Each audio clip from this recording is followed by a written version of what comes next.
Diana Torres vive en el espectro autista y con su historia quiere compartir que el amor no necesita de abrazos y que la genialidad se muestra de formas inesperadas. Hace rato no me sentía tan feliz con una invitada. Todas son muy especiales, pero Diana es particularmente especial. Me atravesó el corazón desde que entró por esa puerta con su amor, con su mirada, con sus palabras, que además me las dedicó de una manera muy sentida y me atrevo a decir que ha sido mis mejores regalos del 2025. El honor es mío. El hecho de tenerte acá es un honor. Gracias, Diana, por haberme escogido para contar tu historia y sobre todo para inspirar a tantas personas que a partir de este momento se van a sentir identificadas, te van a entender un poco más, van a comprender cómo vives, quién eres y seguramente van a decir, wow, admiro a Diana. Diana, ¿cómo te sientes? Gracias, Tati. Siento calorcito en el pecho. O sea, no sé cómo definirlo, pero se siente bonito. Y te agradezco mucho porque las personas que son diferentes y que algunas veces la gente interpreta como extraña, a veces no tenemos una representación o una voz y puede ser difícil entendernos. Así que es bonito que alguien nos escuche. ¡Qué lindo! Diana tiene 24 años. 25. Diana tiene 25 años, Ujú, es estudiante de biología y está en el espectro autista. ujú. Así que hoy nos vas a explicar y a enseñar tanto del mundo en el que tú vives, porque vives en un mundo quizá distinto al de muchas personas y no lo entendemos.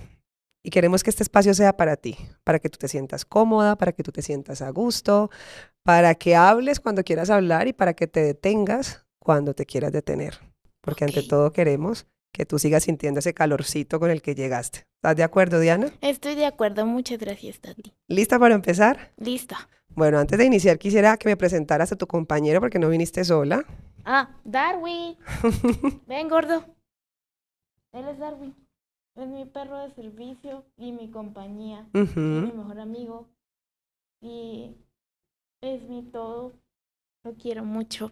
lo quieres mucho. Sí. Me decías fuera de cámara que es muy importante que las personas entendamos que cuando alguien tiene al lado un perro de servicio, no se puede tocar. No, no se deben tocar porque están trabajando y así como cuando tú estás trabajando te distraes y alguien más te habla, los perros de servicio también se distraen cuando alguien los toca. Y no solamente eso, sino que también son animales que están expuestos a mucho estrés.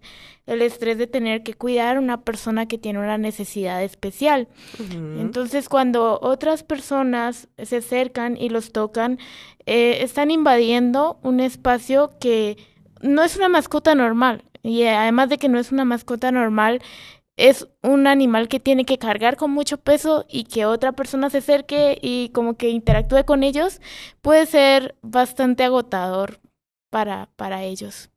¿Qué te aporta? ¿Qué te proporciona él? ¿Lo tienes al lado y te genera calma? Sí, Darwin me ayuda con terapia de propiocepción. También, la verdad, cuando salgo con él me siento mucho más segura. A, a mí en particular, yo tengo crisis disociativas y Ujú. Darwin sabe el camino de memoria a casa. Entonces, muchas veces no sé cómo he llegado a casa y ha sido gracias a él. Me da mucha seguridad, mucha. Bueno, Diana, ¿por qué decidiste inscribirte? Tú sabes que tenemos una convocatoria abierta y hay muchas personas y yo tuve el honor de recibir tu historia y de leerla, me enamoré de ella, pero me causó curiosidad. ¿Qué te inspiró? ¿Qué te motivó a estar acá? Bueno, primero que todo, me encantan tus podcasts. Los escucho cuando estoy cocinando ¿Cocinas? o cuando estoy barriendo. Sí, me encanta barrer. Eh, entonces los escucho mientras hago el aseo de la casa y me siento muy bonito de poder ver cómo las personas se expresan y de poder. Siento mucha empatía por la mayoría de personas que han venido al podcast. Ujú.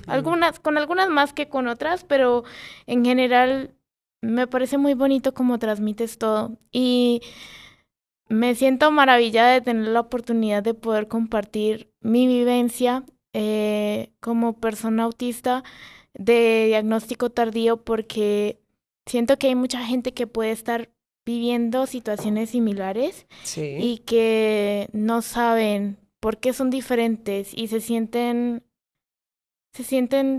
tristes de no poder pertenecer a la sociedad, de no encajar de la manera en la que todas las demás personas parecen encajar.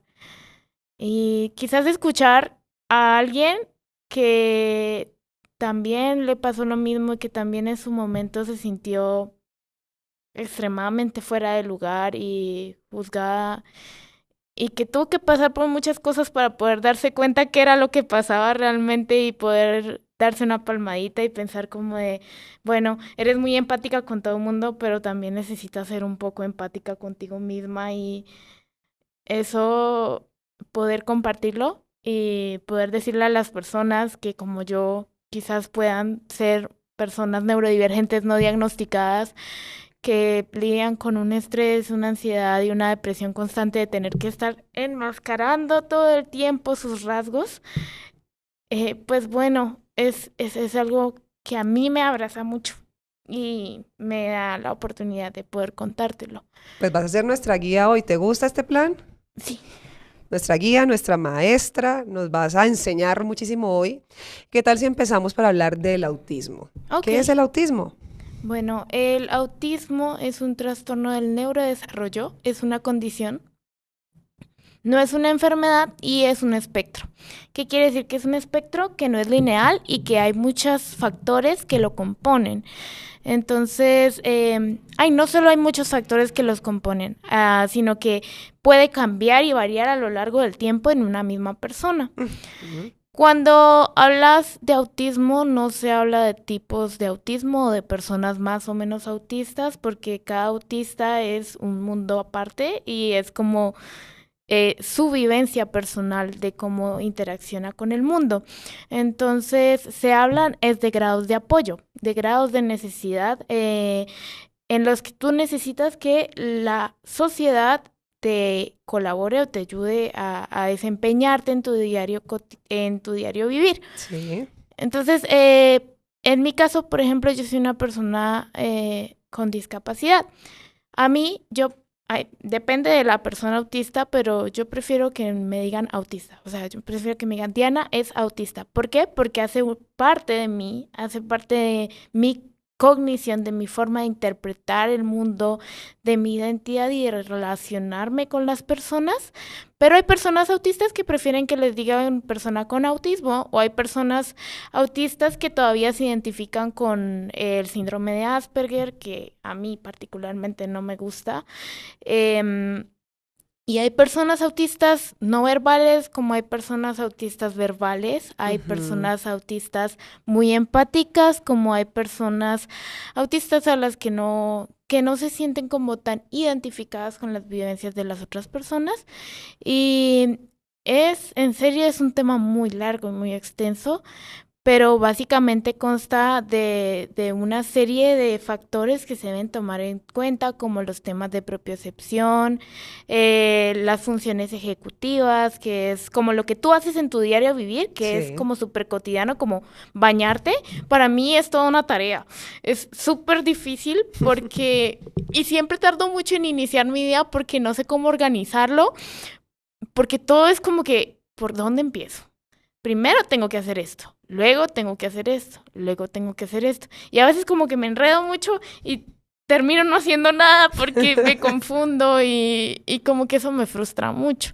Entonces, ese es uno de los temas. También está el tema de la hipersensibilidad, que en mi Ujú. caso soy una persona muy hipersensible al ruido y mi perfil sensorial al tacto también es particularmente sensible. Sí. Hay personas que son mucho más sensibles en temas como del sabor o en otro tipo de temas como la desregulación emocional, que también es un factor importante para tener en cuenta. Ujú. Entonces, todas estas cosas pasa que no sé si sabes, pero el autismo es más diagnosticado en hombres y particularmente en niños.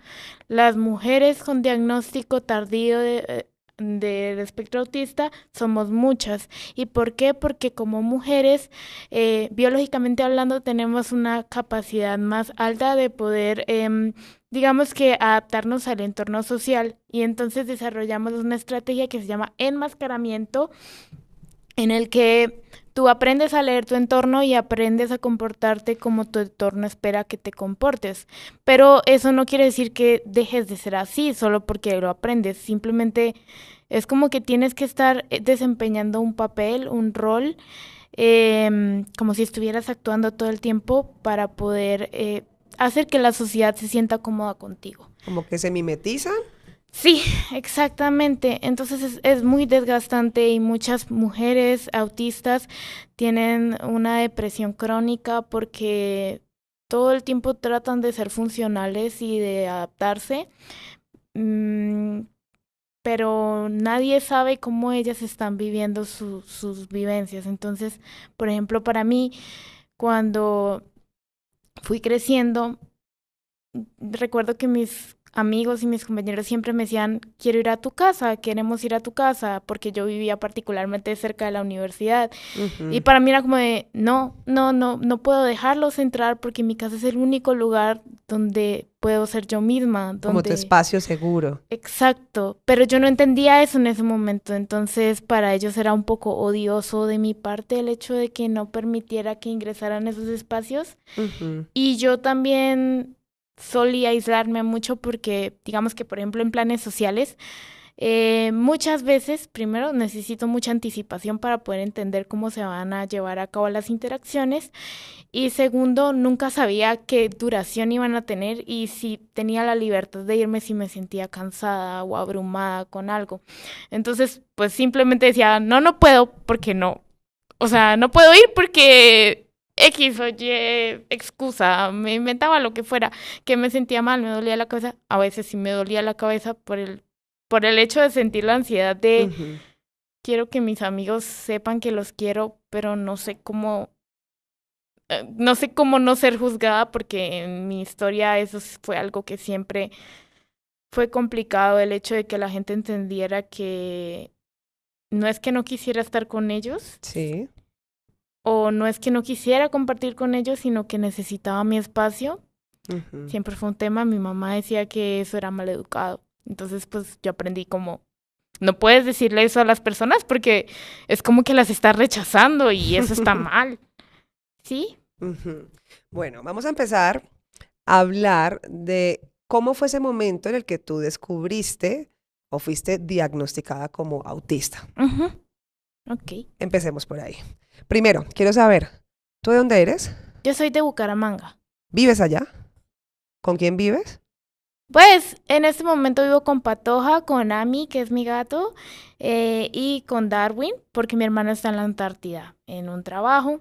Y mi papá, pues, es una persona que tiene a su pareja, su esposa actual, y él vive con su hijo. Vivimos aproximadamente a 4 cuadras y estamos en constante contacto, lo cual, pues, para mí siempre es una alegría porque amo a mi papá. ¿Él sabe que estás acá? Sí, él sabe que estoy acá, él, mi mejor amiga, mi mejor amigo y mi pareja, que no sé si es mi pareja, pero yo lo veo como mi pareja. Porque dices que no sabes que ese es tu pareja.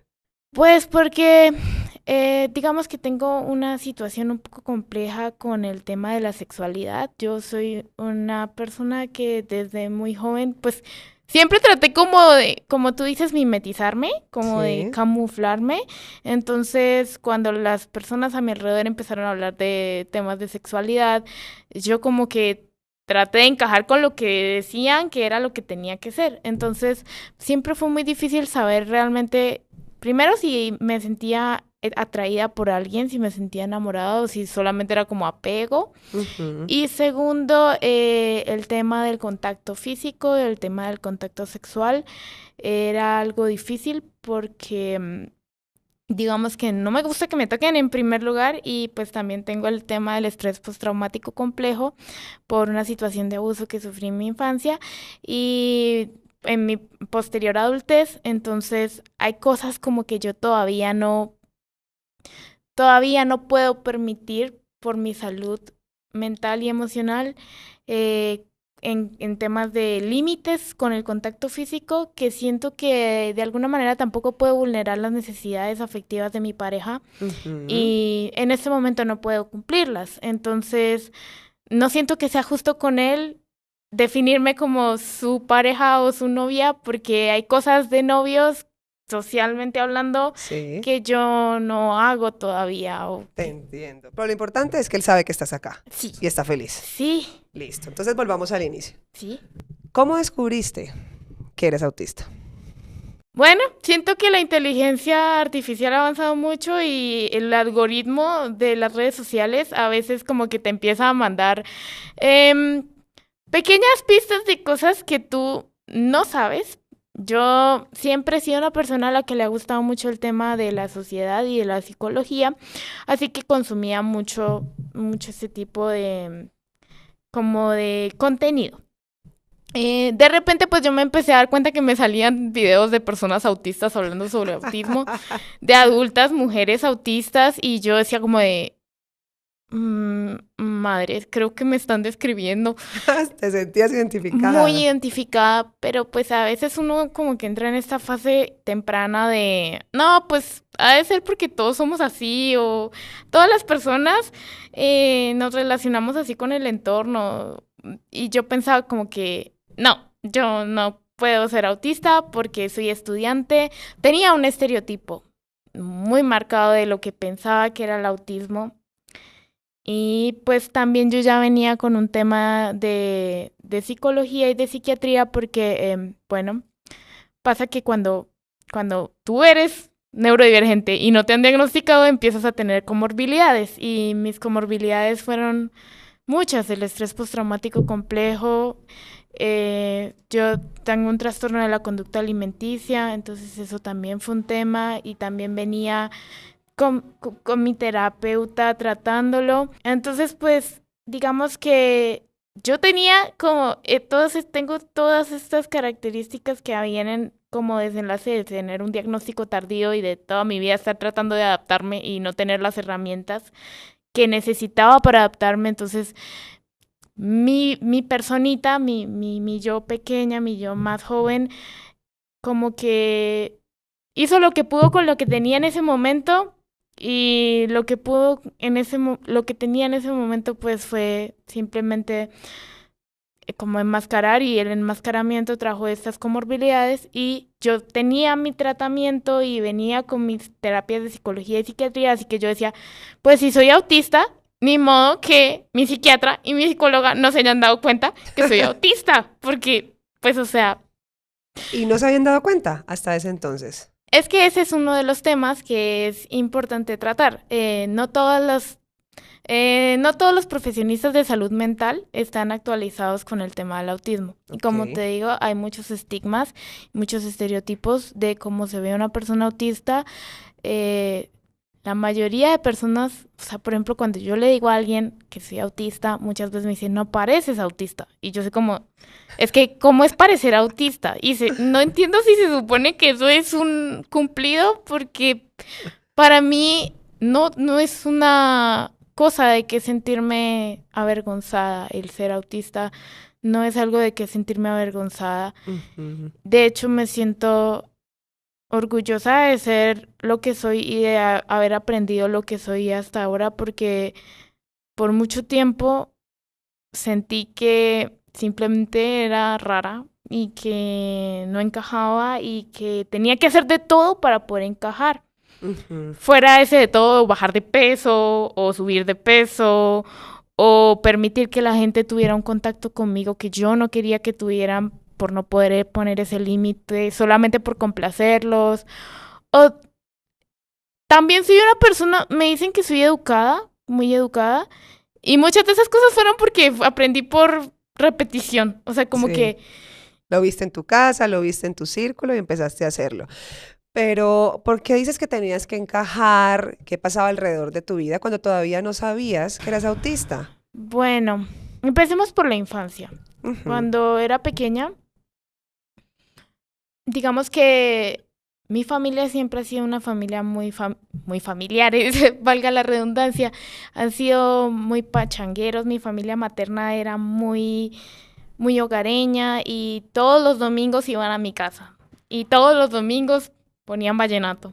Y todos los domingos jugaban toruro. Y cuando jugaban toruro se pegaban los gritos del siglo. Torurex, ¿es qué? Es un juego.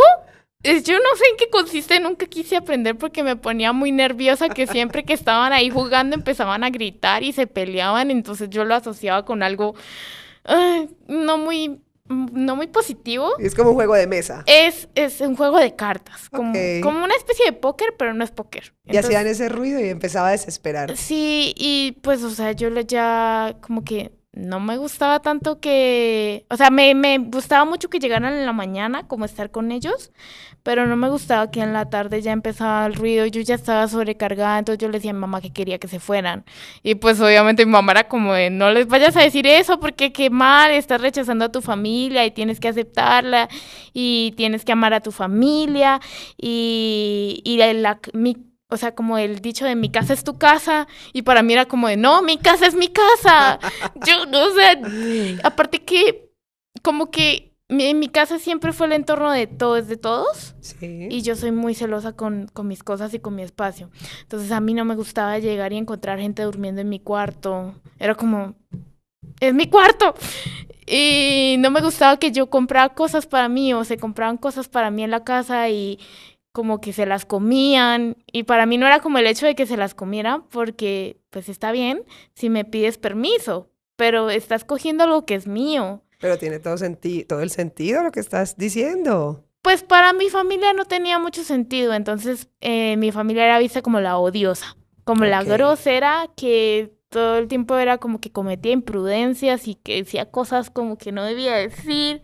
Recuerdo mucho una vez que a mí mi tía me llevaba al colegio y ella tenía, mi hermano le decía el pichirilo, pero tenía un carro que era un Renault y era viejito y en el colegio a mí me hacían mucho bullying.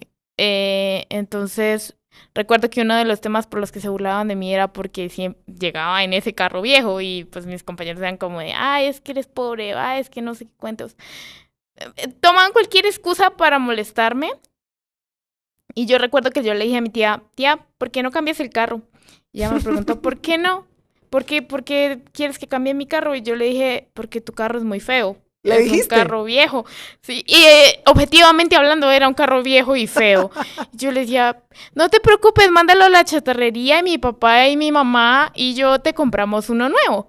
Pero yo en mi inocencia de niño, mi tía se lo tomó muy mal. Para ella era como de desagradecida tras de que te traigo aquí, me vienes y me dices que mi carro es una porquería y yo así como de, no te estoy diciendo que tu carro es una porquería, solo estoy diciéndote que es feo y para Estás mí, siendo sincera. sí, y no, la gente no lo tomaba tan bien.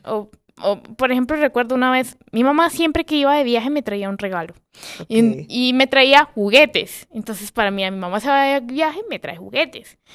Y un día me trajo un lapicero. Y mi mente, yo chiquita, fue como de, ¿un lapicero? Siempre es un juguete y hoy me trajiste un lapicero. Entonces recuerdo que yo le dije como de, mami, ¿por qué me trajiste un lapicero? Y ella me dijo, ¿no te gustó? Y yo como de, pues no, yo quería un juguete. Para mi mamá fue lo terrible. Para mi mamá fue, eres desagradecida, tienes que aprender a ser grata con los demás. Entonces Ujú. siempre fue como de, hay cosas que digo que no quiero que tengan la respuesta que tienen en los demás y que yo no sé qué respuesta van a tener, entonces tengo que ir como de puntitas y tengo que aprender a leer los gestos de la gente para saber cuando están enojados, porque también me pasaba mucho que alguien se enojaba conmigo y yo no me daba cuenta, entonces seguía comportándome igual y eso enojaba más a la persona y entonces era como una bola de nieve que crecía y crecía y crecía, o a veces no entendía que se estaban burlando de mí y yo como que hacía parte de ese juego, pero no entendía que era como una forma como de agresión que yo no estaba interpretando. Qué difícil tratar de entendernos todos, ¿cierto? Pero entonces, si ponemos sobre la mesa todo eso que estás mencionando, venían siendo como esos síntomas que te empezaban a dar ese tinte de que tú eres una persona distinta a todo ese círculo en el que estabas, ¿sí? Sí. Por ejemplo, esto que estás contando del exceso de sinceridad, llamémoslo así, vamos a manejar este tema con la simpleza absoluta para que todo el mundo te entienda. Yo también quiero entenderte. Lo que me interesa hoy más es entenderte. Entonces tú me vas diciendo si esto te hace sentido. Ujú. Tienes como un sentido de justicia bien elevado, bien alto. Dices las cosas según como las ves, ¿sí? O Ya como no las tanto, pero sientes cuando era pequeña sí. en ese Ahora trato de momento. tener mucho tacto. Sí Ujú. trato de decir siempre lo que es y lo que no me gusta y como no me gusta, pero trato también como de ponerme en el lugar de la persona que va a escuchar lo que le voy a decir y decirme, es bonito cómo se siente, así no sea algo fácil de escuchar. No quiero que alguien se sienta mal porque no me gusta sentirme mal, entonces Claro, pero en este momento, en el momento en el que todavía no estabas clara en tu situación, era muy torpe. entonces eras imprudente o eras vista como imprudente y resulta que no era tu intención ni herir ni lastimar, simplemente Ujú. estabas hablando lo que percibías y lo que sentías y lo comunicabas. Sí, tal cual. ¿Qué otras cosas empezaste a notar que a la gente no le parecían normales?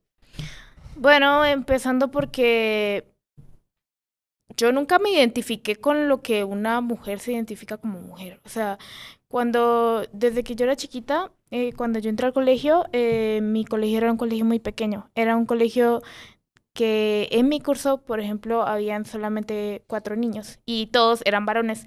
Entonces yo crecí por mucho tiempo con ellos y pues para mí yo era uno de ellos, como uno más. Y recuerdo que nuestros juegos eran unos juegos muy bonitos en el sentido de que soy amante de la biología, me encanta y siempre he sido amante de la biología, entonces nosotros jugábamos a que éramos una tribu y que estábamos explorando el mundo y era como estos juegos con hojas de armar muñequitos y todo como si fuéramos una tribu, o sea, literalmente fabricando nuestras cosas, teníamos como nuestra guarida que era debajo de unos árboles y yo me sentía muy perteneciente a ese entorno hasta que llegaron las niñas. Y no quiero sonar machista, yo no digo que las niñas sean malas ni groseras, pero estas niñas en particular eran particularmente dominantes, eran como muy territoriales y recuerdo que como que toda la dinámica del curso cambió y yo no entendía qué estaba pasando a mi alrededor, yo era como de porque ahora están jugando a la familia y al novio y a la novia y yo quiero seguir jugando con los animalitos y quiero seguir explorando y buscando cucarrones y buscando sapos y agarrándolos y viéndolos. Entonces pues empecé a ser como la rara. Pues nunca dejé mi tema de interés, que es la biología. Nunca, a pesar de que traté como de interesarme en lo que ellos jugaban y en lo que ellos hacían, yo no terminaba de sentirme incluida. Recuerdo que eran épocas muy dolorosas. Llegaba a casa y pensaba como de, ¿por qué no lo logro? ¿Por qué no logro que me acepten? ¿Por qué, por qué siento como que no pertenezco ahora, si antes sí pertenecía? Y entonces empecé a pensar que era por cómo era, que era por cómo hablaba, que era por cómo me veía. Entonces mis compañeras eran muy delgadas, todas eran muy delgadas, muy guapas todas, muy bonitas. Entonces, y yo era más rellenita, porque siempre fui deportista y aparte de todo que desde pequeña tuve temas con la ansiedad que no sabía gestionar y entonces tenía como estos eventos de atracones que no sabía que eran atracones, en los que comía mucho de algo que me gustaba y luego lo dejaba, pero entonces pues yo no era una niña tan delgada como ellas. Y yo pensaba, bueno, ellas son delgadas y es por eso que las aceptan. Empezaste Entonces, a compararte y querías encajar en ese sí, yo quería círculo. hacer lo que fuera porque me quisieran. Yo quería hacer lo que fuera por sentirme incluida y por no ser una molestia. porque muchas veces pues era un poco molesta. Ujú. ¿Y qué hiciste para pertenecer? Ya cuando era un poco más grande, empecé a desarrollar el trastorno de la conducta alimenticia. Y algo que hacía era mucho como hacer lo que los demás, lo que yo creía que los demás quería que hicieran. Ujú. Entonces, pues, ¿qué pasa? Que cuando haces todo lo que los demás quieren que hagas y no lo que tú necesitas hacer porque es lo que te hace sentir bien, empiezas a tener mucha ansiedad y a mí me daban ataques de pánico. Entonces yo llegaba a la casa y llegaba con toda esta ansiedad y lo que hacía era encerrarme en el baño y tomarme duchas de agua caliente como de 4 horas. Mis papás decían como de, deja de gastar tanta agua porque nos sale muy costoso el hecho de que todos los días te bañes en la tina por 4 horas. Pero yo era como de, es que no sé cómo, yo no sabía que eran ataques de pánico. Pero ¿puedes explicarnos cómo sentías? Sentía que me ahogaba. em, Sentía que no podía respirar y que por más de que trataba de respirar, no me entraba aire a los pulmones y sentía que necesitaba un lugar pequeño para poder sentirme segura. Eh, Recuerdo que muchas veces me entraban muchas ganas de llorar y mi pensamiento era como de, si mis papás me ven llorar, ya no me van a querer porque ya no voy a estar feliz y entonces va a ser como difícil y vamos a tener que hablar de cosas difíciles que no quiero hablar. Y pues ahora sé como que no era mi culpa, pero en parte era feo porque la mayoría de mis familiares decían como, es que solo quiere llamar la atención, es que es una niña problemática y solo quiere llamar la atención. Y yo solo pensaba como de, si mis papás saben que estoy sintiendo, probablemente sí van a creer que quiero llamar la atención y no quiero que piensen eso. No quiero que piensen eso. Pues hoy me doy cuenta que era una niña que creció con mucho sufrimiento. Y como solo tratando de no ser juzgada, como muy pensando en así está bien que sea, así ya te complazco, así ya soy lo que quieres que sea. Y no desde el quién soy yo, ¿no? Quién puedo ser y por qué soy como soy. Para mí era muy importante las apariencias, sin saberlo, porque era como de... Mi hermano siempre dice, yo no entiendo tú cómo viviste la historia que viviste si somos hermanos y yo viví las cosas de una manera muy diferente. ¿Qué edad tiene tu hermano? Mi hermano tiene 28 años ya, 28. ¿Y a qué se dedica? ¿Es médico, me Es decías? médico, es un gran médico. Y todo esto se lo has compartido a él a lo largo del tiempo y se ha sorprendido con toda esta historia. Sí, él se ha sorprendido mucho, en especial porque, bueno, uno de los temas que es complicado es que, eh, como te decía al principio, las personas autistas somos muy susceptibles al abuso. Y cuando yo era chiquita, crecí con una persona que yo creí que me amaba, que yo creí que me iba a proteger, pero que simplemente permitió que pasaran cosas que no debían pasar en mi infancia. Y mi hermano nunca se dio cuenta, pues porque era un niño que estaba en su mundo y que pues para él su mundo era su mundo, pero yo viví esta situación de abuso sistemático hasta muy tarde en mi infancia. ¿Esta persona era alguien que te cuidaba? A ver, voy a hablar muy por encima. En ese momento ya lo tengo un poco trabajado, pero ni siquiera lo siento como una vivencia mía. O sea, cuando suelo hablar de esto, lo siento como algo que no es mío. O sea, como cuando No te ves una preocupes. película. Ok, pero si quieres no lo hablamos. ¿Prefieres que sigamos con otro tema? Pues no tengo problemas en mencionarlo por encima. Ok. El caso es que sí, ella era mi cuidadora principal, era mi niñera.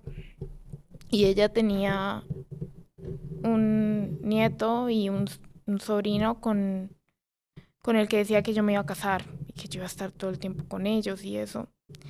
Y digamos que ellos eran un poco mayores que yo y ella los dejó entrar a casa a que hicieran lo que quisieran y pues básicamente ella decía que si yo la quería a ella yo no podía decir nada. Entonces pues bueno, yo pensaba como de, tienes razón. Si yo te quiero, no voy a decirle a mis papás que está pasando esto. Aparte de todo, ella siempre me decía, que ella era la única que me quería realmente y que cuando mis papás ya no estuvieran para mí, ella iba a estar ahí. Entonces, como mis papás solían viajar mucho, yo crecí con este miedo constante de que murieran o de que me abandonaran. Y luego mi papá también es una persona diabética, entonces él es diabético tipo 1, entonces siempre era como este miedo de no sé si mi papá se puede morir mañana porque le da una hipoglicemia y yo necesito que ella me siga queriendo porque era mi figura segura, era mi figura de apego segura. Porque no esperas que alguien que te va a cuidar o que dice que te cuida y que te ama y que te peina todas las mañanas para que vayas al colegio, de repente te haga daño, ¿no? Entonces yo no sabía que eso era hacerme daño porque no lo leía como tal. Para mí era esto es lo que todos los niños viven en su casa todos los días y esto es lo que tengo que vivir para que me quieran, para que me acepten. Así que, pues bueno, solo espera y deja que pase y ya, pasará. Y ya. ¿Te parece si paramos ese tema ahí y hablamos de otro? Cuéntame de tu hermano. ¿Quién es él? Mi hermano se llama Andrés Julián Torres, es médico. Es mi... Bueno, dije que Darwin era mi mejor amigo. Pero bueno, mi hermano es mi hermano. Mi hermano, yo crecí con él y él era mi confidente, era mi espacio seguro. Siempre me molesta con todo. Ujú. Me molesta de una manera que yo disfruto mucho. Es nuestra forma de relacionarnos, como de, tú me molestas, yo te molesto. Y era muy bromista conmigo. Y él siempre dice que yo soy muy ingenua y que soy muy torpe para interpretar como los engaños. No soy buena para los engaños. Eh, y bueno, él siempre ha sido una persona es muy diferente a mí, en el sentido de que es extrovertido, Sí. no le importa lo que la gente dice o piensa, es el médico más zarrapastroso que yo he visto en mi vida, se la pasa en chancletas, se la pasa en sombrero, anda con camisa playera y con pantalonetas, y nunca combina nada con la ropa que lleva. Entonces, ¿Crees que le va a gustar que tú lo estés describiendo así? sí, creo que no le va a sorprender porque es la persona más espontánea que conozco.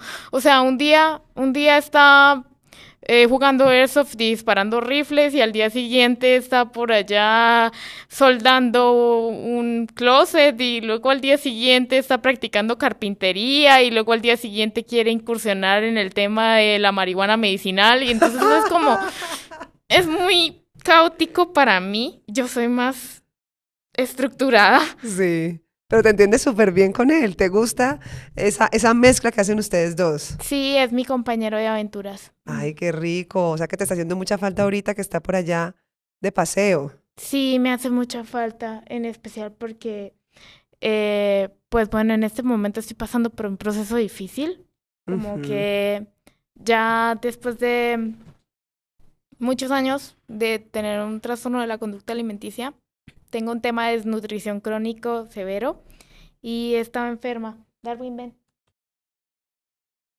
¿Está incómodo?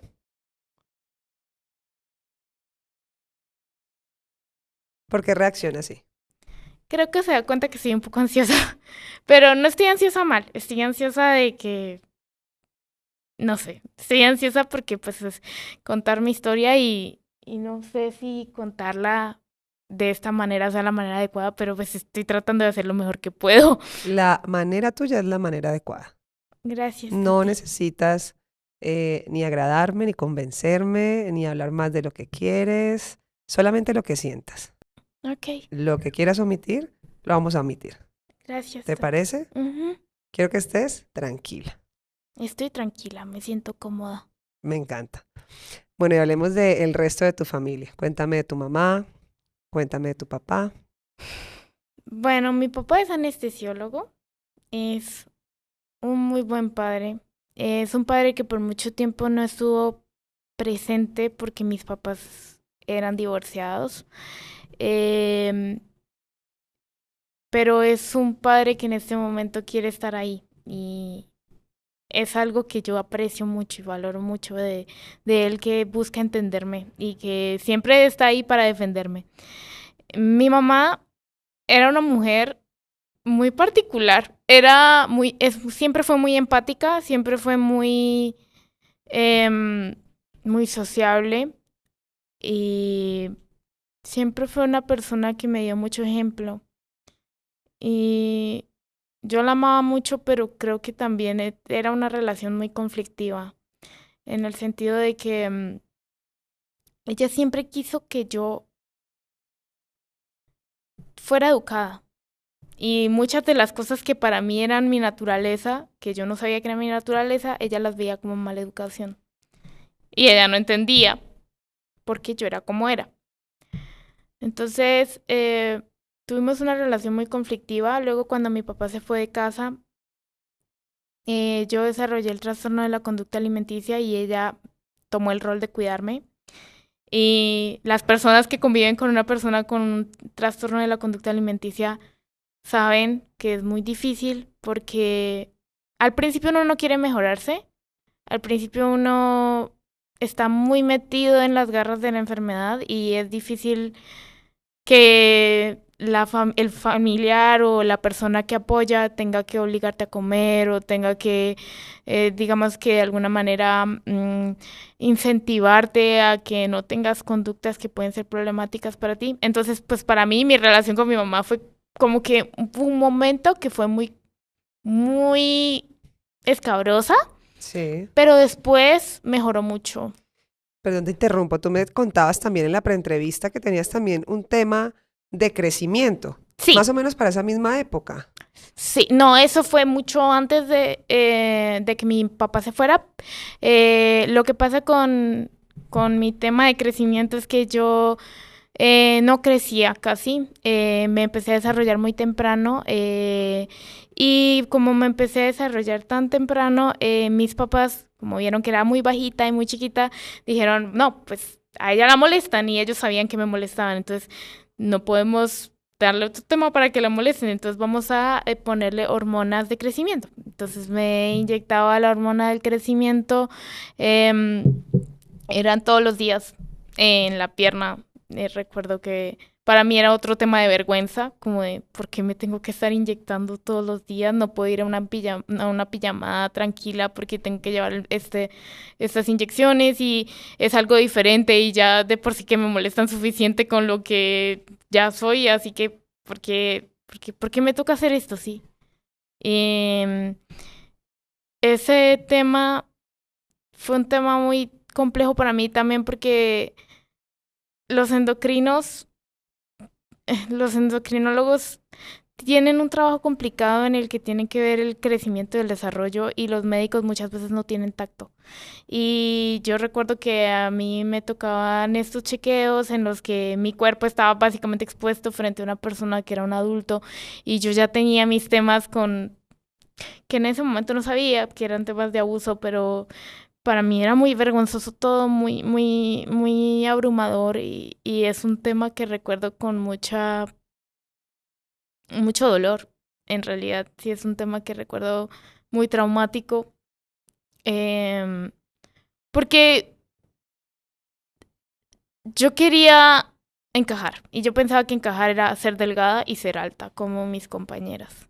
Ujú. Y también pensaba, bueno, mis papás son mis papás y ellos me cuidan y me van a proteger. Entonces, si yo, para que las hormonas funcionaran, yo tenía que estar en un índice de masa corporal bajito. O sea, ni Sí. muy alto ni muy bajito, eh, pero bueno, adecuado. Y como yo tenía estos temas con la alimentación, que siempre he sido muy selectiva con el sabor de la comida y esto, me llevaron al nutricionista y la nutricionista siempre fue muy incisiva en el hecho de que no debía comer carbohidratos, que no debía comer pan, que el tema del azúcar, porque tenía pues ya tengo el antecedente genético por mi papá. ¿Te mandaba una dieta? Súper estricta, súper rígida. ¿Y qué edad tenías? Yo tenía... La primera vez que recibí una dieta fue más o menos a los 7, 8 años. Muy complicado. Sí, pues también porque mi hermano no tenía que hacer la dieta. Entonces, en mi casa muchas veces había cosas que yo no podía comer y no me dejaban comer, pero yo me daba estos atracones que no sabía que eran atracones, que eran como un reflejo de mi ansiedad. Ujú. Y pues eso obviamente implicaba un incremento de peso. Entonces, para esa época en que me llevaron a la nutricionista, yo no estaba subida de peso, pero después sí me subí de peso porque me empecé a dar atracones que no sabía que eran atracones y para mí era súper vergonzoso porque era como de, estoy haciendo todo mal, estoy haciendo todo mal, mis papás se van a enojar conmigo porque ellos están tratando de que yo crezca con estas hormonas y me están llevando a un nutricionista y yo estoy comiendo a escondidas y nadie se da cuenta y no sé cómo decirles. Entonces fue una época muy dura para mí. Fue muy dura porque aparte de todo, me dieron piojos. Ay. Me dieron piojos y yo no me dejaba peinar porque no me dejaba tocar el pelo. No te gusta que te toquen el No. pelo. Entonces yo no me dejaba peinar y mis papás estaban desesperados. Entonces la solución que encontraron fue, vamos a calviarla. Y me calviaron. ¡Ay! Perdón, es que me da penita. Me da como risa, nerviosa. Pero entonces mi uniforme del colegio era un overol. Era una de estas jardineras. Sí. Y pues imagínate una niña, no uso aretes porque no me gustan los aretes, soy alérgica.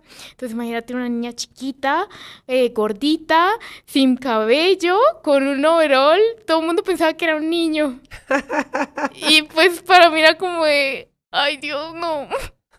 Otro motivo para molestarme. Y entonces pues sí, esta relación con la comida se fue deteriorando mucho porque aparte ellos querían que comiera lo que ellos querían que comiera y yo era como de no.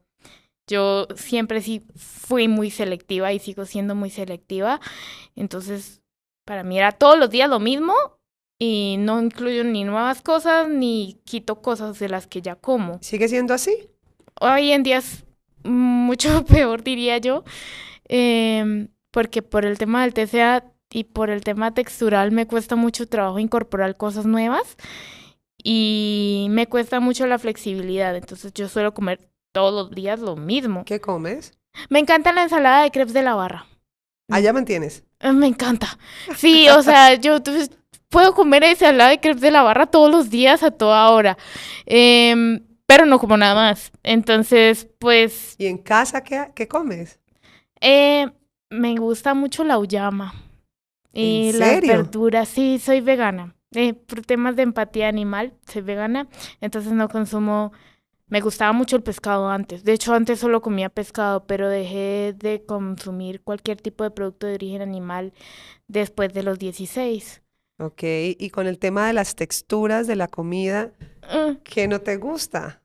Odio los aceites, odio la grasa, odio las cosas que son babosas y tampoco me gusta mucho, perdón por usar la palabra odio, no debo usar la palabra No te odio. preocupes. Es muy fuerte esa palabra, pero no me gusta el aceite, no me gustan las texturas como que sean viscosas, no me gustan las cosas muy crocantes, eh, no me gusta mucho, digamos que en general tener que masticar demasiado, como me gusta por ejemplo la zanahoria cruda, lo cual es raro porque no me gusta masticar demasiado, pero la zanahoria es una de mis fascinaciones, entonces digamos que por ejemplo, yo sé que nutricionalmente hablando, un plato de zanahorias picadas con sal y limón no es un almuerzo, Ujú. pero sería perfectamente algo que yo comería. ¿Cómo te va con una gelatina?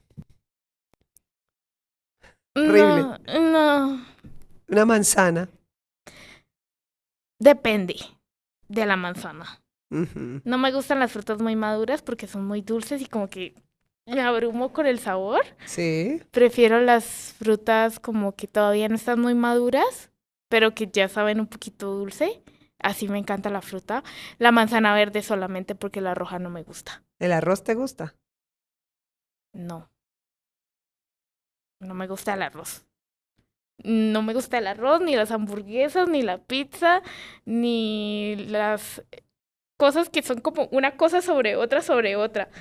Eso es como de muchos sabores en una sola cosa. Para mí tiene que ser todo como que, o sabores que me gustan mucho, como el de la ensalada de crepes, o sabores por separado. Porque si Ujú. no, como que ya. O sea, en un plato tuyo tiene que estar todo distribuido como distante. Ujú, ujú. Y con el tema de los colores, ¿cómo te va? ¿Tiene que haber algún color especial o hay algo que te incomode? Creo que también depende. Como que me abruma mucho ver los colores mezclados. Pero Ujú. como tal que tenga un tema con el color, no. No. Aunque el banano sí. Por ejemplo, si yo veo un banano que está como madurado o veo una manzana oxidada, ya no me la voy a comer. No me la voy a comer porque pues, no sé, como que siento que está sucia, como que ya está dañada. No sé por qué. Y bueno, por ejemplo, también no me suele dar hambre. Yo no como por hambre. ¿No te da hambre? No puedo durar un día entero sin comer porque Porque, no me gusta comer fuera de casa para empezar y además, como no me da hambre, no me acuerdo. Entonces, por ejemplo, cuando estamos en salidas de campo, que las jornadas pueden empezar a las 4 de la mañana, 5 de la mañana, dependiendo de qué vamos a hacer. Eh, Hasta las 6 de la tarde puedo durar todo ese tiempo caminando, viendo animales, buscando hongos, buscando pájaros, haciendo cosas de biólogo y se me olvida comer. Entonces, sí suelo bajarme mucho de peso en las salidas de campo porque no estoy muy conectada con estas sensaciones de sentir hambre o de cuando tengo que ir al baño o de cuando ya estoy cansada. eso tiene un nombre.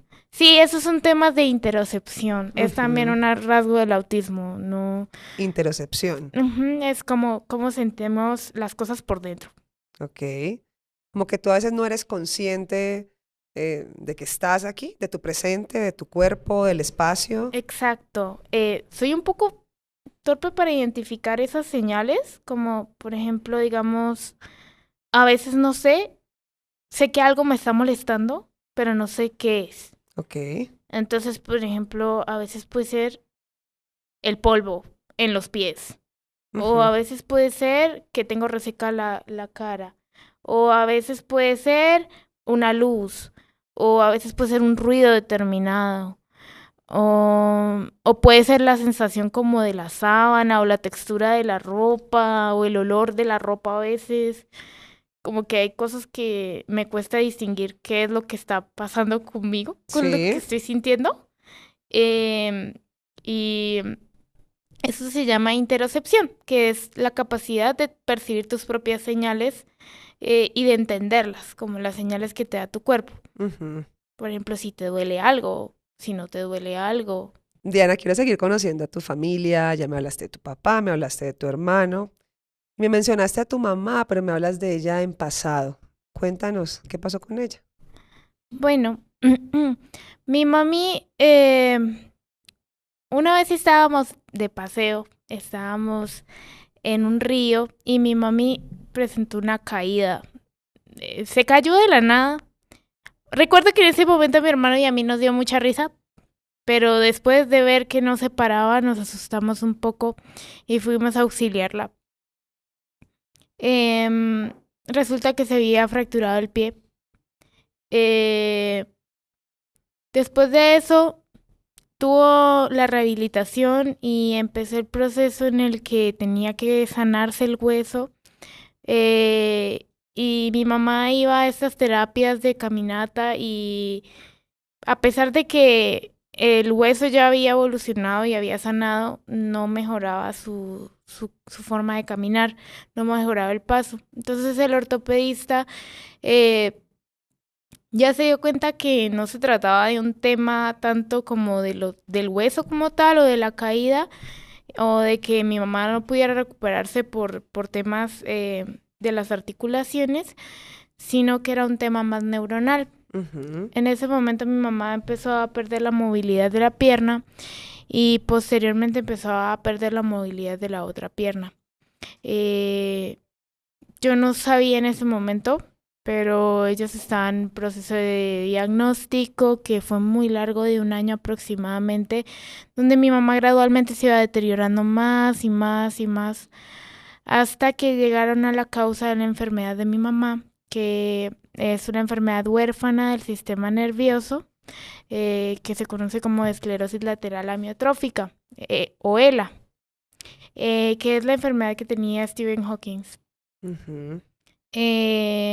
Y bueno, esta enfermedad consiste básicamente en que la persona va perdiendo la movilidad, la capacidad de mover sus miembros y su cuerpo, y que sus músculos prácticamente no se pueden mover.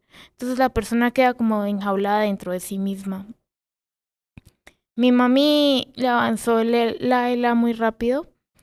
Fue un proceso que duró aproximadamente 2 años. Eh, Fueron 2 años duros porque ella sabía que tenía una enfermedad terminal y pues bueno, yo era su hija y pues tengo lo del trastorno de la conducta alimenticia y ella siempre fue mi cuidadora y ella siempre fue como la proveedora de casa y era una mujer súper activa y era una mujer súper proactiva, no solo activa, sino que le gustaba mucho hacer cosas, le gustaba salir a montar en cicla, ella cantaba, em, ella trabajaba en Ecopetrol y le encantaba su trabajo. Y de repente pasar en 1 año de ser una persona que hacía todas estas cosas y que era completamente autónoma, a estar en una silla, a no poder hablar, a no poder expresarse, fue algo muy duro para ella. Fue algo muy duro para mi hermano y algo muy duro para nuestra familia.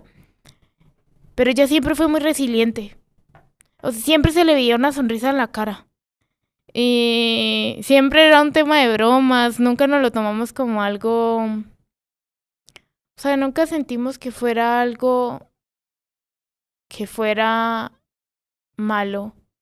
Como que lo vivimos como una experiencia que nos permitió pasar más tiempo con mamá y conocernos más.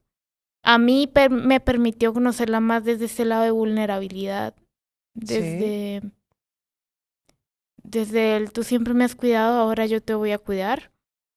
Em, Tú siempre has estado ahí para mí y ahora soy yo quien debe escucharte, quien debe tener paciencia, que fue, ¡oh, qué tema tan difícil! Yo no me dejaba abrazar de mi mamá y en determinado momento recuerdo que ella se quebró y me dijo, yo quiero que tú te dejes abrazar, porque para mí es algo importante poder estar en contacto contigo, poder compartir contigo y poder abrazarte. Y entonces yo entendí que eso era algo importante para ella y fue algo en lo que me esforcé mucho por mejorar.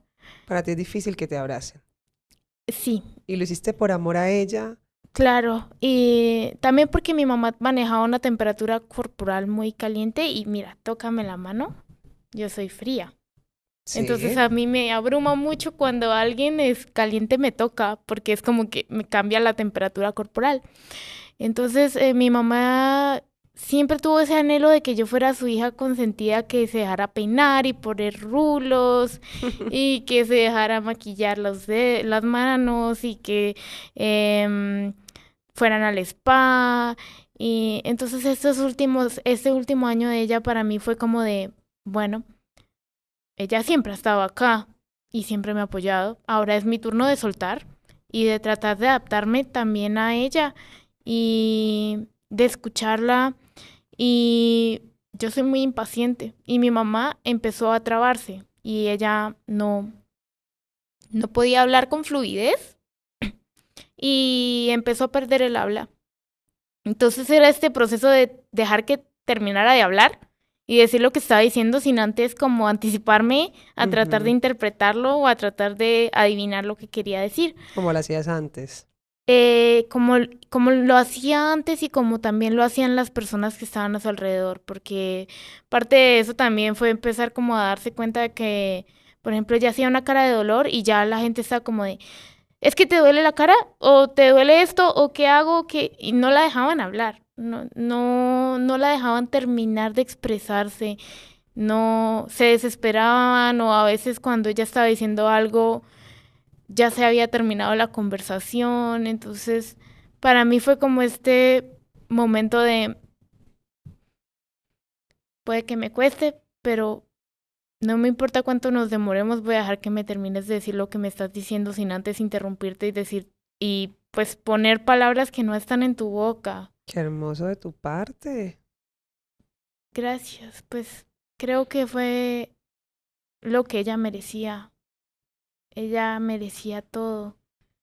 Merecía todo el amor que le brindaron mi familia, merecía...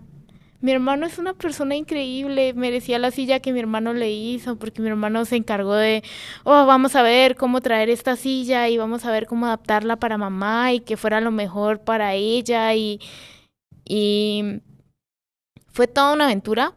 O sea, la gente dice como es una enfermedad terminal, ¿cómo es que la ves como una aventura? ¿Cómo es que ves a la muerte de tu mamá como algo bueno? Pero creo, no sé, no sé por qué, pero mi familia, hablo de mi familia como mi hermano y yo, tenemos una percepción de la muerte particular. Sí, Entonces, para mí no fue perder a mi mamá, para mí fue transformar nuestro vínculo. O sea, como esas cosas que hay en mí que vienen de ella, hoy las abrazo y las amo y me siento muy orgullosa de ser su hija y me siento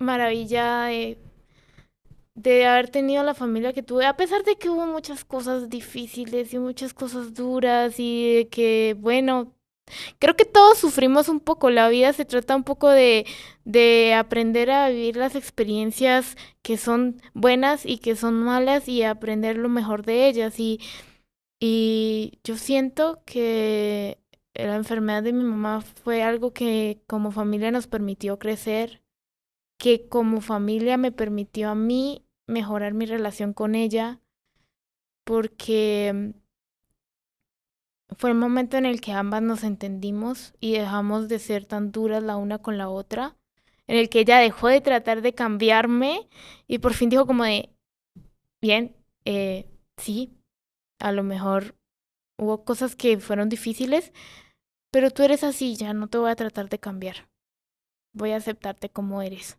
¿sientes que esos últimos momentos con tu mamá fueron los mejores de tu vida?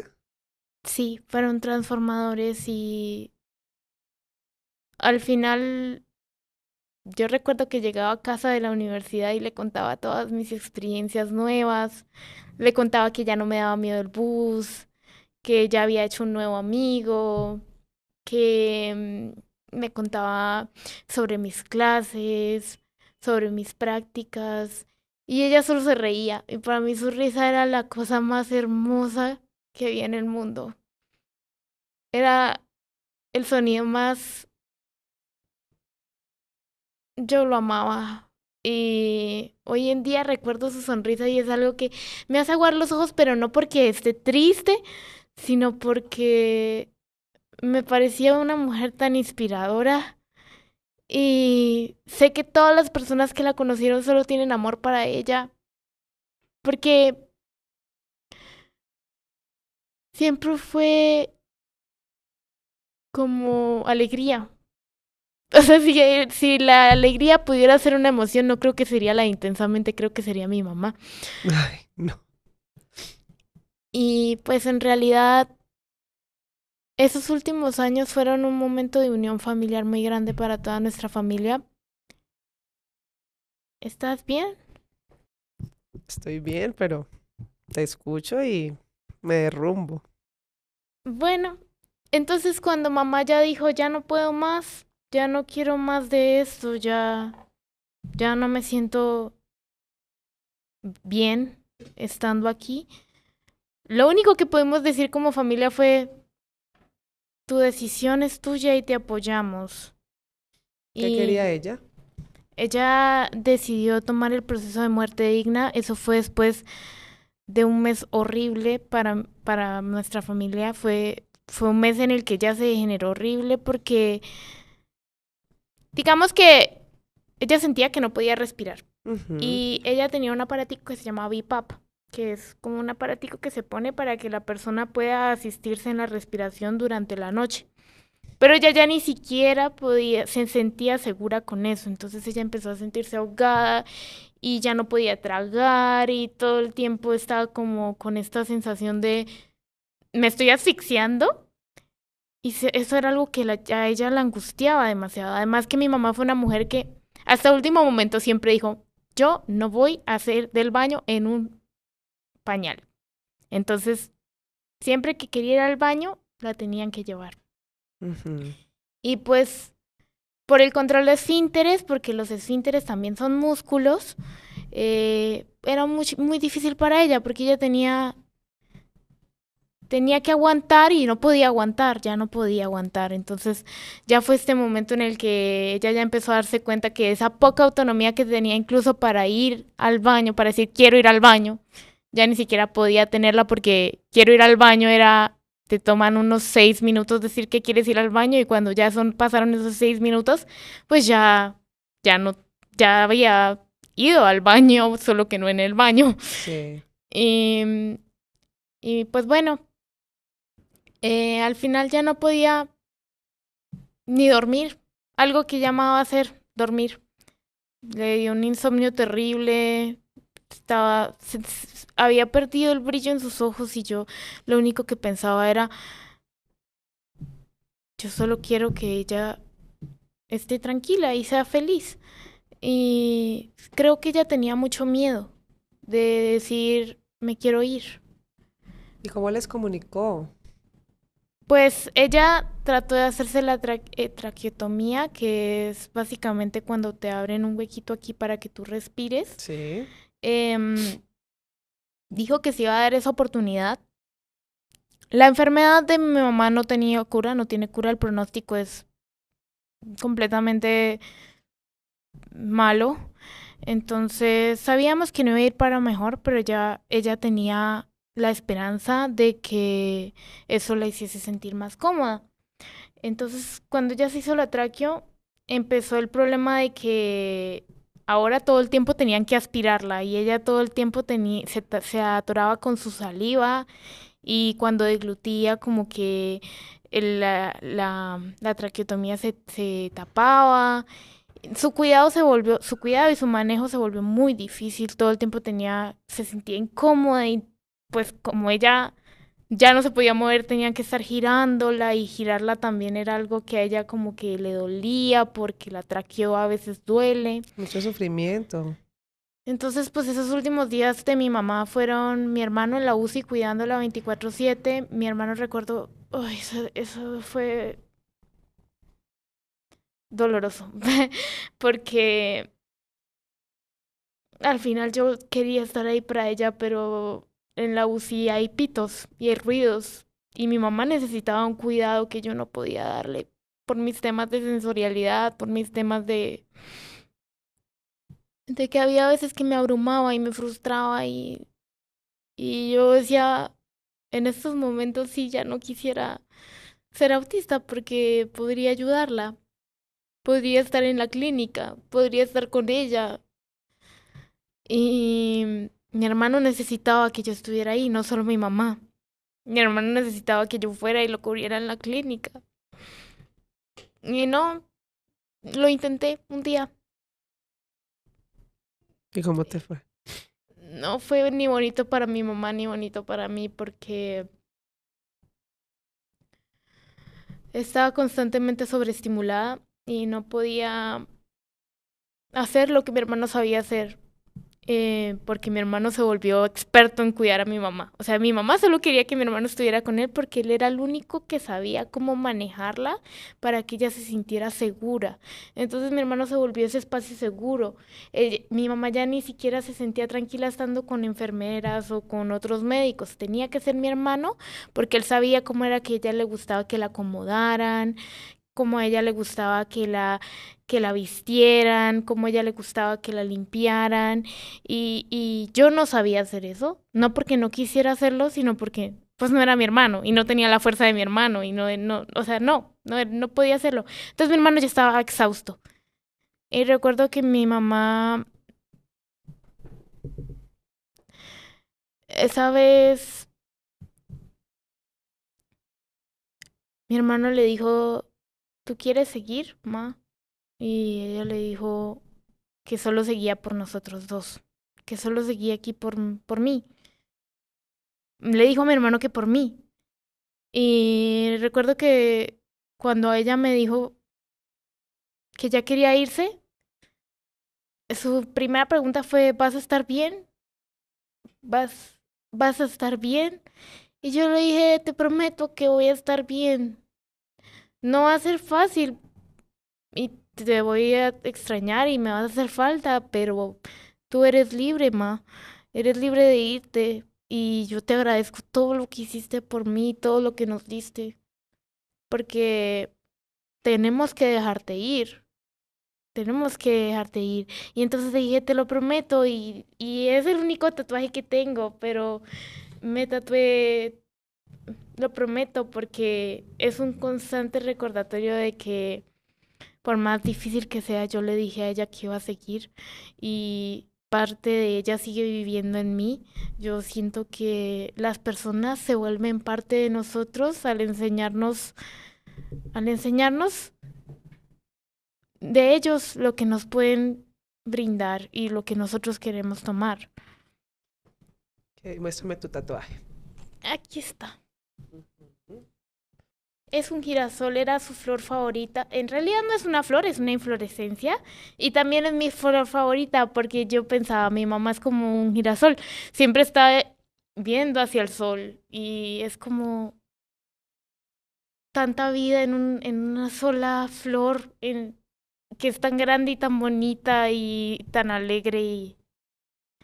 Y bueno, el día que mamá se fue, hicimos pues o sea, ese día hicimos una fiesta. Ella quería que fuera una fiesta y toda la familia fue y fue en su honor y jugamos juegos de mesa y cantamos, hicimos karaoke y al final de la tarde, pues cuando ella ya quiso irse, se fue de la manera más tranquila que se pudo haber ido y solo se fue. ¿Y eso hace cuánto fue? Eso fue hace un año y medio.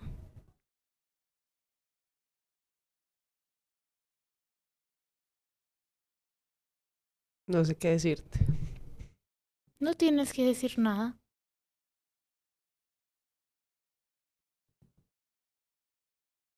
Solo sé que yo me siento feliz de cómo pasó todo.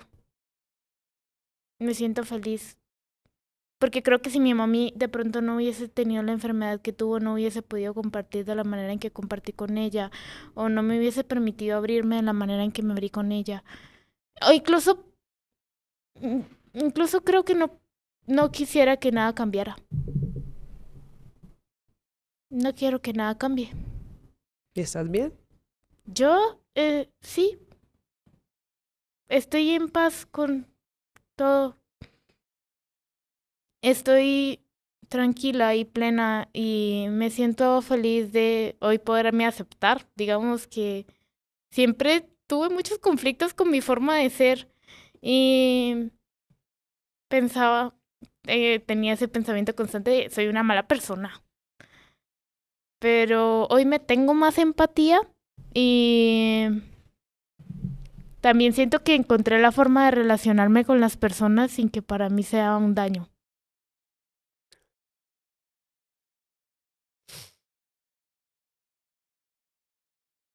¿La quieres?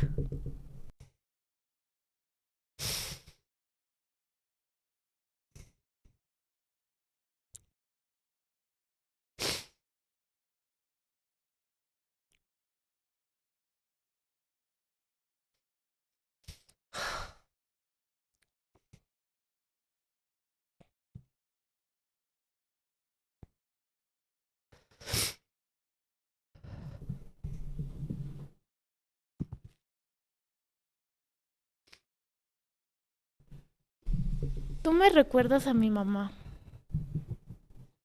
Creo que de pronto también por eso me gusta escuchar tu podcast y verlo. Y he de admitir que hay capítulos que me he repetido una y otra vez porque me gustan. Y no sé, es como que siento que te pareces a ella en que siempre tienes la disponibilidad y el deseo de escuchar a las personas y de entenderlas. Eso es muy bonito.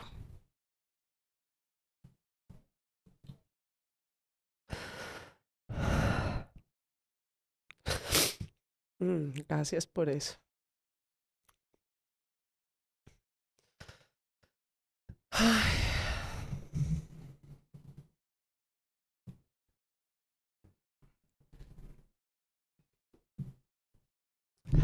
me atravesaste el corazón tú. ¿Estás triste? No, ¿Cómo te sientes?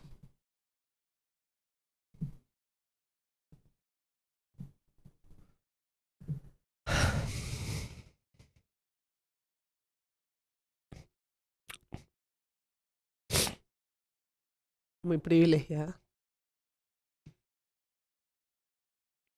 Mm,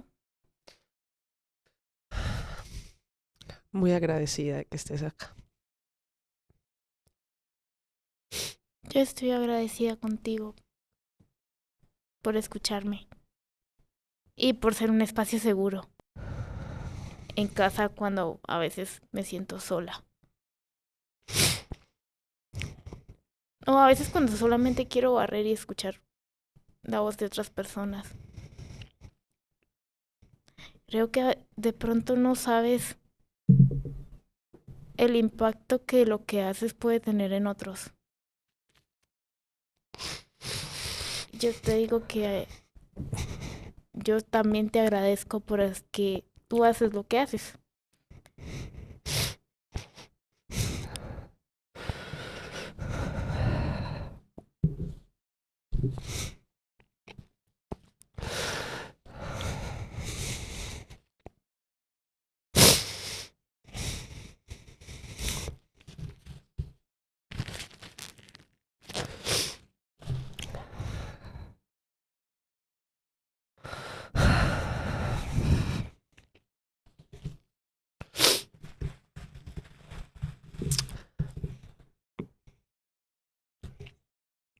Tú me estás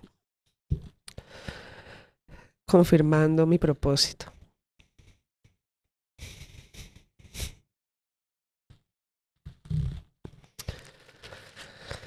Ay, Diana, gracias.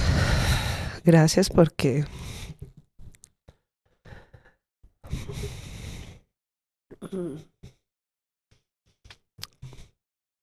esto tiene tanto sentido, mucho, muchísimo, muchísimo y wow,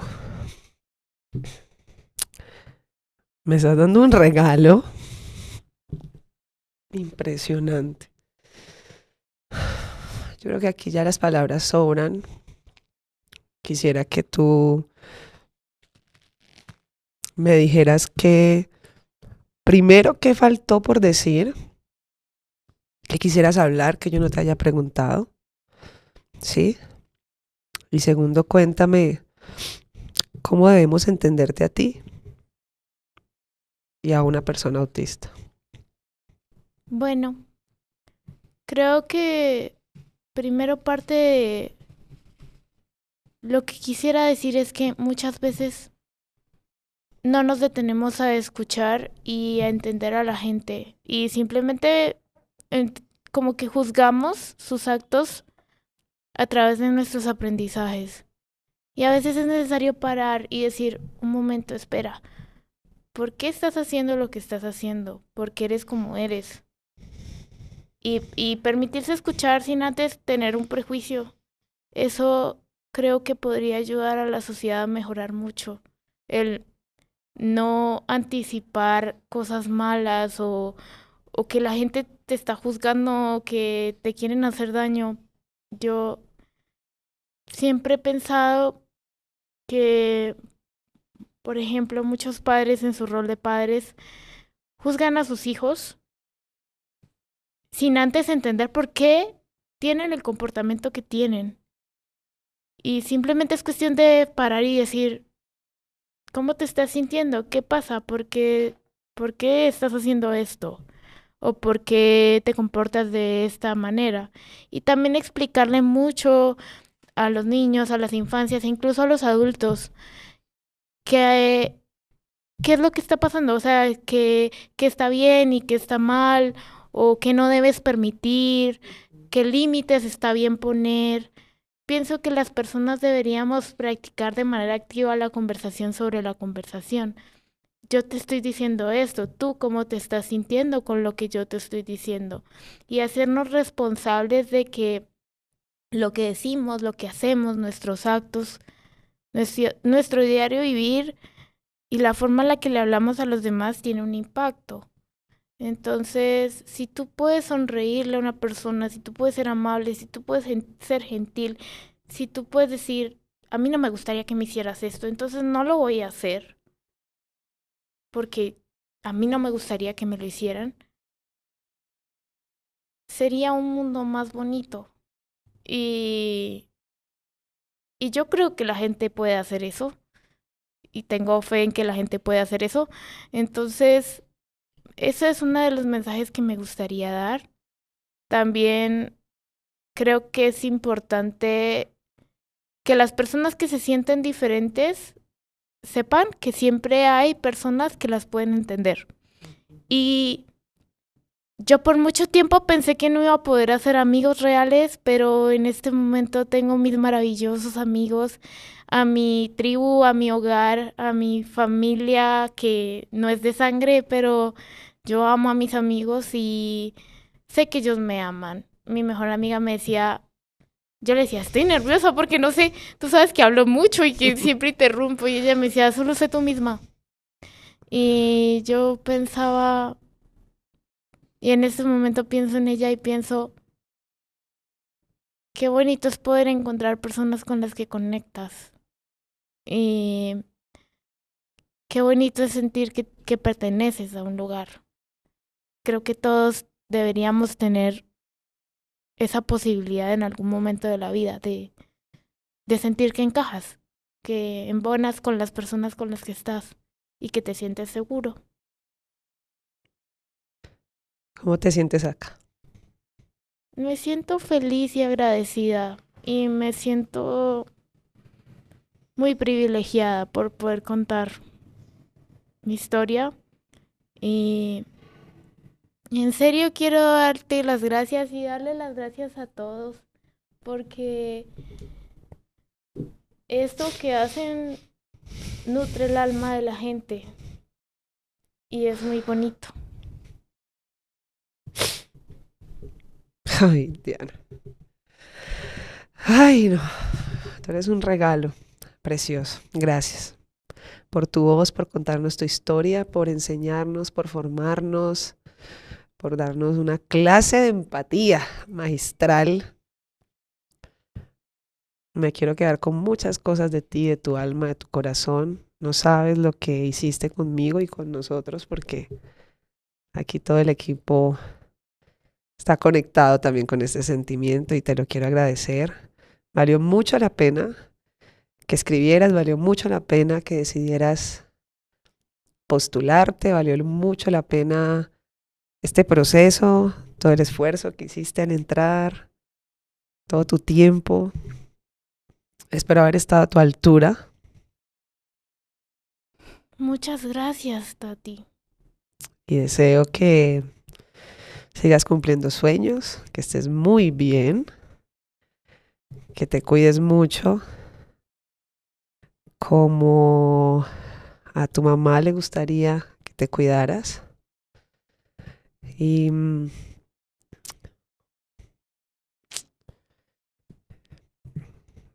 que perdones a las personas que de pronto no han entendido quién eres y cómo eres. No creo que haya nada que perdonar. Creo que las personas tratan a los demás a partir de sus heridas y sus vivencias. Así que si en algún momento me trataron mal y me hicieron daño es porque alguien los había dañado. Y a veces hay que pensar en eso cuando alguien te trata mal. En que puede que la esté pasando muy mal. Wow.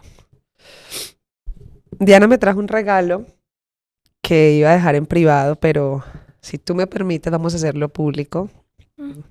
Es un regalo que salió de tu corazón, que me atravesó el alma, y es una carta. Primero cuéntame de esta carta. ¿Cuándo la escribiste y por qué quisiste escribir esta carta? Bueno, la carta la escribí hoy y está en un papel. El papel dice esto. Lo utilicé en el aeropuerto porque a veces el autismo hace que entre en una fase no verbal y me cueste hablar y transmitir. ¿Y qué dice atrás? Aquí Dice, buenos días, soy autista y el ruido me aturde, no me puedo quitar los canceladores de sonido, o sea, tus audífonos. Eso se lo mostraste a las personas del avión. y Hola, necesito que mi perro me ayude mientras despega y aterriza al avión al sentarse en mis piernas. Y eso te lo leen las azafatas. sí, porque no puedo hablar y luego me frustro y me abrumo y empiezo a tener problemas, pero no tenía otro papel, así que solo cogí el papel que tenía y escribí. Y me gusta escribir y quería darte un regalo. Y no sabía qué darte, así que simplemente te di mis palabras y ya. ¿Quieres que te la lea entonces? Quiero que me la leas. Puentes que conectan el dolor de las almas entrelazadas, que transforman las vivencias más adversas en arte e ilusión. Lugares seguros que se sienten como la calidez del hogar, donde puedes desnudarte el alma y dejarte de tapujos, para que lo que un día fue tormento, suplicio, duelo o desconsuelo, hoy sea inspiración.